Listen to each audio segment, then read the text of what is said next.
जय माता दी। जय माँ कामाख्या। कामाख्य वरदे देवी नीलपर्तवासिनी तम देवी जगत माता योनि मुद्रे नमस्तुते। कामाख्य काम संपन्ने कामेश्वरी हर प्रिये काम नाम देहि में नित्यम कामेश्वरी नमस्तुते। कामदे काम रूपस्ते सुबगे सुर सेविते करोमि दर्शन देव्यम सर कामार सिद्धयेत।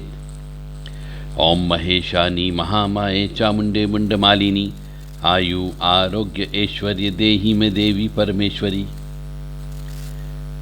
त्रिम त्रिम त्रिम होम होम इस्रिम इस्रिम कामाख्याय प्रसीद प्रसीद त्रिम त्रिम त्रिम होम होम इस्रिम इस्रिम छोम ओम ओम वशठ ठ और छोम ओम वशठ।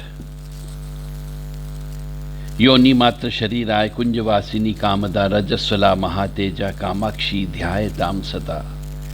जय मां कामाख्या। Devradha trust Satyavani channel.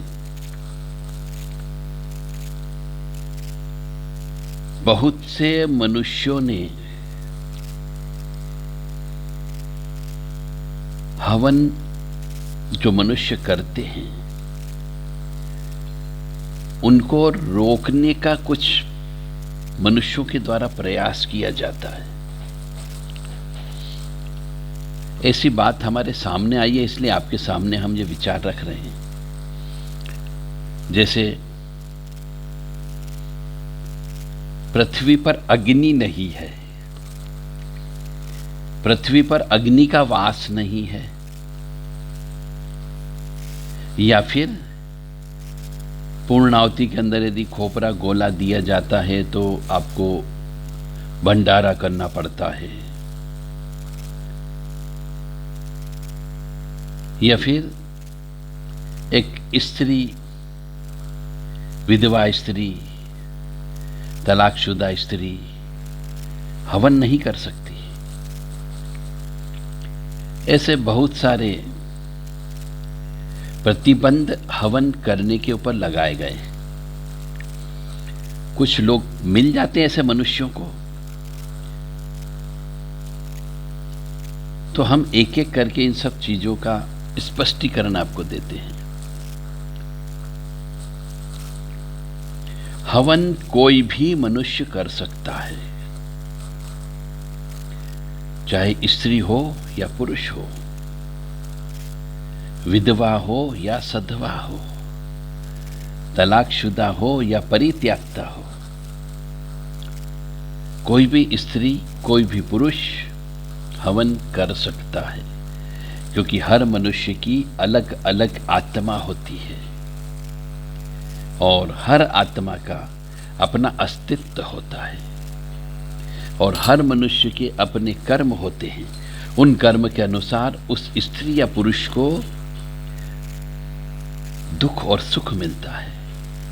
तो जो मनुष्य जितना पुण्य करता है, जो मनुष्य जितना हवन करता है, चाहे वो स्त्री हो या पुरुष हो, उसको उतना फायदा होता है। उसी के हिसाब से उसका भाग्य चलता है। तो यह दिल दिमाग से बिल्कुल निकाल दीजिए कि स्त्री हवन नहीं कर सकती। हर स्त्री को हवन करने का अधिकार है। अब आते हैं हम पूर्णाहुति के ऊपर।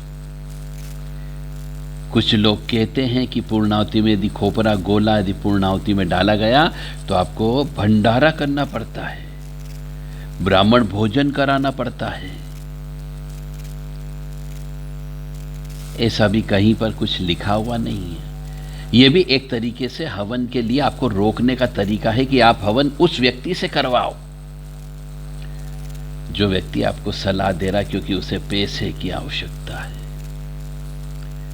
यदि आपको हवन करना आपने सीख लिया तो खुद हवन करिए और खुद रोजाना खोपरे गोले को डालिए ताकि ईश्वर की कृपा आपको प्राप्त हो सके। खोपरा गोला एक पूर्ण फल है और खोपरे गोले का हवन करने से, गोला गरी का हवन करने से पूर्ण फल की प्राप्ति होती है। शास्त्र में ऐसा कहीं पे नहीं लिखा हुआ है,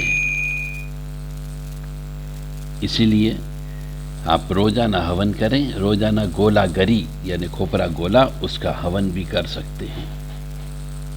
कोई भंडारा करने की आवश्यकता नहीं होती है। हाँ, भंडारा करना एक तरीके का दान है, अन्न का दान है, करना चाहिए, पर इस यज्ञ से उसका कोई संबंध नहीं है।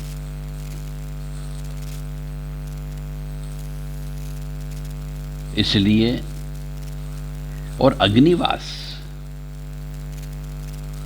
पृथ्वी पर हमेशा अग्निवास होता ही है। शास्त्र में जरूर लिखा हुआ है, कैलकुलेशन के हिसाब से, गणना के हिसाब से, कि आज अग्निवास नहीं है। अरे अग्निवास पृथ्वी से चला जाएगा। अग्निवास पृथ्वी पर नहीं होगा तो आप माचिस की तीली जलाइए, उससे अग्नि उत्पन्न नहीं होना चाहिए। आप कपूर जलाइए तो कपूर नहीं जलना चाहिए। आप दीपक जलाते हैं तो दीपक नहीं जलना चाहिए। अखंड दीपक जलते हैं तो वो ऑटोमेटिक बुझ जाना चाहिए, क्योंकि अग्निवास पृथ्वी पर नहीं है। तो जिन लोगों ने ये अग्निवास का चक्कर रखा हुआ है, उनको भी स्पष्ट तौर से इस बात का समझाइश बताएं कि यदि पृथ्वी पर से अग्नि चली जाएगी तो उस दिन भोजन नहीं बनेगा, उस दिन मनुष्य मर जाएंगे, क्योंकि शरीर के अंदर अग्नि होती है, शरीर के अंदर आग होती है। और यदि अग्नि नहीं होगी तो सूर्यनारायण भगवान कैसे आएंगे? क्योंकि सूर्यनारायण भगवान से ही तो अग्नि पैदा हो रही है। तो सूर्यनारायण भगवान निकलना बंद कर दे, यानी कि रात ही रात होने लग जाए, दिन ही नहीं होगा। इसलिए यह बिल्कुल आप दिल दिमाग से निकाल दीजिए। हवन रोजाना कर सकते हो, रोजाना दीप प्रज्वलित कर सकते हो, रोजाना ईश्वर का नाम ले सकते हो, और रोजाना भोजन कर सकते हो।